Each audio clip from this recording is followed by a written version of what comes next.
Right now, your SSD is counting down. And unlike a hard drive that clicks and whirs before it dies, it will give you almost no warning before it takes everything on it with it. No grinding noise, no sluggishness, no error message 2 weeks before the end. One day it works, the next day it doesn't, and every file you haven't backed up is just gone. I've seen it happen to people who thought they were being careful. I've seen it happen to a guy who bought his drive 8 months ago, and when I looked into why, what I found changed the way I treat every storage device I own.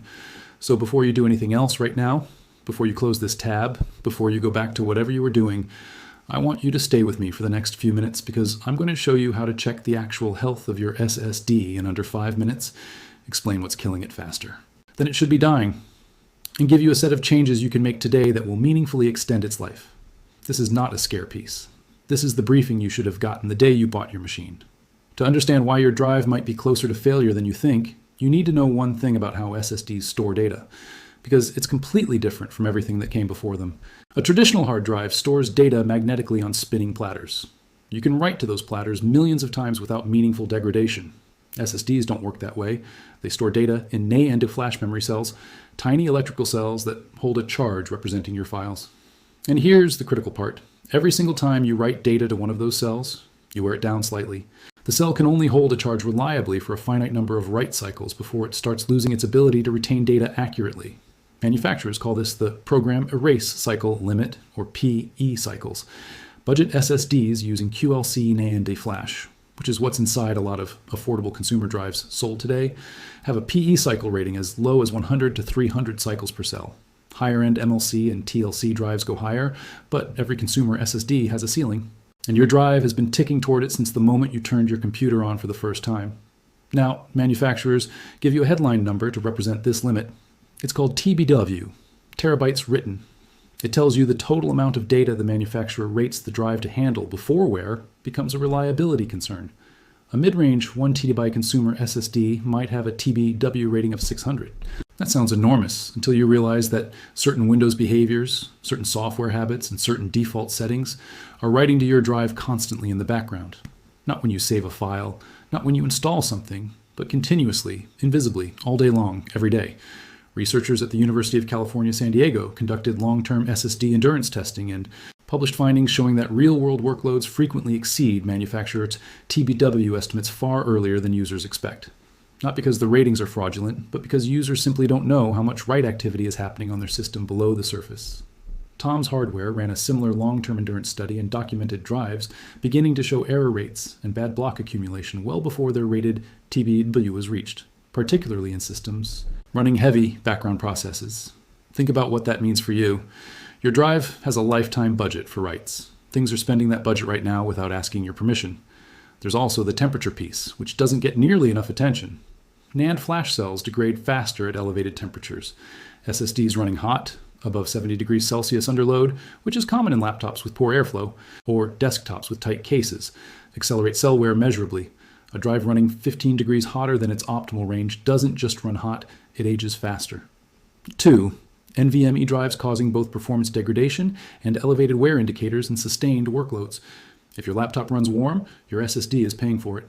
Here's the part that genuinely surprised me when I went deep on this. The things aging your SSD fastest aren't exotic edge cases. They're things you're almost certainly doing right now, probably today. Start with Windows paging file behavior. SSIS. Every time your RAM fills up, Windows pushes data to that file. Every time it needs it back, it reads and rewrites again. On a system that's short on RAM running a modern browser with multiple tabs open, this activity is near constant. Microsoft's own documentation acknowledges that page file activity generates significant write amplification on SSDs, but the default settings don't distinguish between HDDs and SSDs. Windows manages the paging file the same way regardless of what drive it's on. Hibernation is the second one. SSIS, so it can restore your exact session when you wake it. If you have 16 gigabytes of RAM and you hibernate once a day, that's 16 gigabytes written to your SSD daily just from that one function. Over a year, that's nearly 6 terabytes of writes from hibernation alone.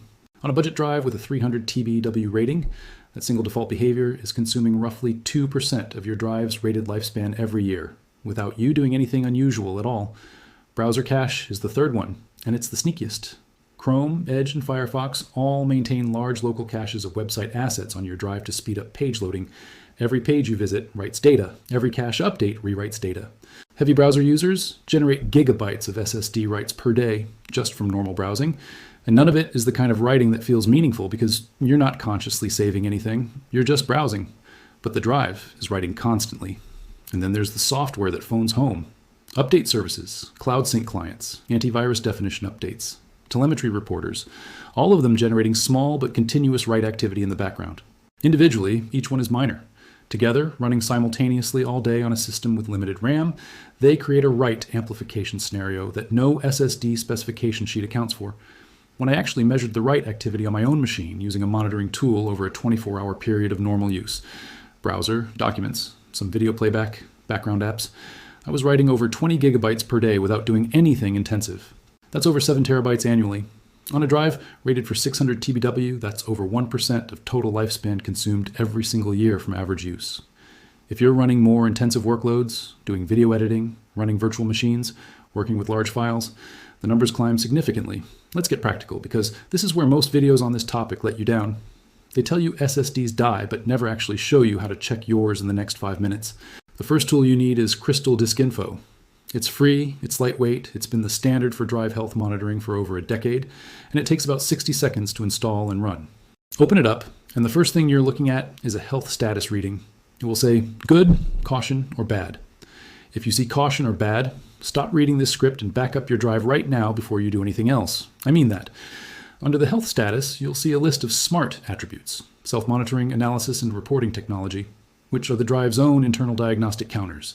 The ones you want to focus on are reallocated sectors count, which tells you how many failed cells the drive has already internally replaced, wear leveling count, which is a direct measure of how much of the drive's write endurance has been consumed, and power on hours, which shows total drive runtime. If your wear leveling count is below 20 on a scale of 0 to 100, your drive has consumed 80% or more of its rated endurance. You should be treating it as a drive on borrowed time, not a reliable primary storage device. The second tool is Crystal Disk Mark from the same developer. Run a quick benchmark and compare your sequential read and write speeds against the manufacturer's rated specs for your specific drive model. You can find those with a quick search using your drive's model number, which Crystal Disk Info will show you. Significant drops in write speed, particularly sequential write performance, are an early warning sign of increased cell wear. A drive that was writing at 3,000 megabytes per second when new and is now sustaining 1,800 megabytes per second is telling you something. Now let's fix the things that are accelerating the wear. Open Windows settings, go to System, then Power and Sleep, then Additional Power Settings, and change your power plan to not use hibernation. Instead of hibernating, switch to sleep mode. Sleep keeps your RAM powered and uses almost no SSD writes. To disable hibernation completely, open a command prompt as administrator and type power CFG, H off. SS writes permanently. It takes 10 seconds. For the paging file, if your system has 16 gigabytes of RAM or more, you can either reduce the paging file size significantly or move it to a secondary drive if you have one.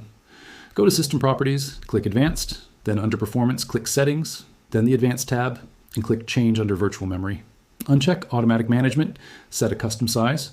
For 16 gigabytes of RAM, an initial and maximum size of 1,024 megabytes is sufficient for most workloads. If you have a secondary hard drive, move the paging file there entirely. Your SSD will thank you. For browser cache, consider redirecting Chrome or Firefox's cache to a RAM disk. Free tools, like MDisk Toolkit, let you create a small virtual drive in your system RAM that apps can write to. Since it's RAM, it's volatile. It clears on restart, but cache is supposed to be disposable anyway. You lose nothing meaningful, and you eliminate one of the largest sources of continuous SSD writes in a normal workday. On the temperature side, if you're on a laptop, make sure the vents are clear. Use it on a hard flat surface, not on a blanket or cushion that blocks airflow. 2 heatsink installed. Many motherboards include them now, and users simply forget to attach them. If your drive is running above 65 degrees Celsius under normal load as shown in Crystal Disk Info, a passive heatsink costs about $10 and will meaningfully reduce operating temperature. A word on who this advice is calibrated for. If you're running a server, an AS, or an enterprise workstation with drives specifically rated for high write workloads, data center class SSDs with TBW ratings in the tens of thousands, your situation is different and this guidance is less critical. Enterprise drives are engineered for continuous write-heavy workloads in ways consumer drives aren't. But if you bought your drive at retail with your computer or as an upgrade, you're almost certainly on a consumer-grade drive, and everything I've described applies to you. here's the thing I want to leave you with. And I'll warn you, it's the part of this topic that makes people uncomfortable. None of these optimizations matter if you're not backing up your data. Full stop. An SSD running at perfect health with ideal settings and optimal temperatures is still a single point of failure. Every drive, mechanical, solid state, enterprise, consumer, eventually fails. The only question is whether that day finds you prepared or devastated.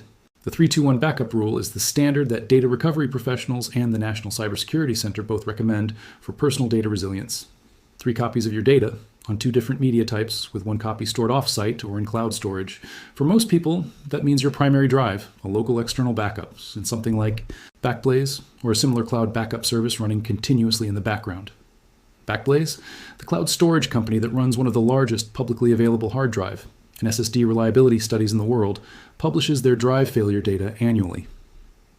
7%, which sounds small until you remember that those failures are distributed randomly across every drive of that model type. Your specific drive has no idea what the average failure rate is. It either fails or it doesn't, and the statistics offer no comfort once it happens to you. You started this video with a drive you've probably never checked, running defaults that were never designed with SSD longevity in mind. You're leaving it with a health check tool, specific numbers to look for, 3 concrete settings, changes you can make in the next 15 minutes, and a clear picture of what's actually been happening in the background. That's not a small thing. Most people never look at this stuff until it's too late. You're not being paranoid by caring about your storage health. You're being the responsible administrator of your own data, which, when you think about it, represents years of your work, your memories, and your digital life sitting on a chip that nobody warned you has a usage limit. If this gave you something useful, go check your drive health right now before you do anything else. And then come back and drop a comment telling me what your wear leveling count came back at. I'm genuinely curious what people are finding. And subscribe, because I cover this kind of under-the-radar hardware and software issue the moment it's worth your attention, not weeks later when every other channel finally picks it up.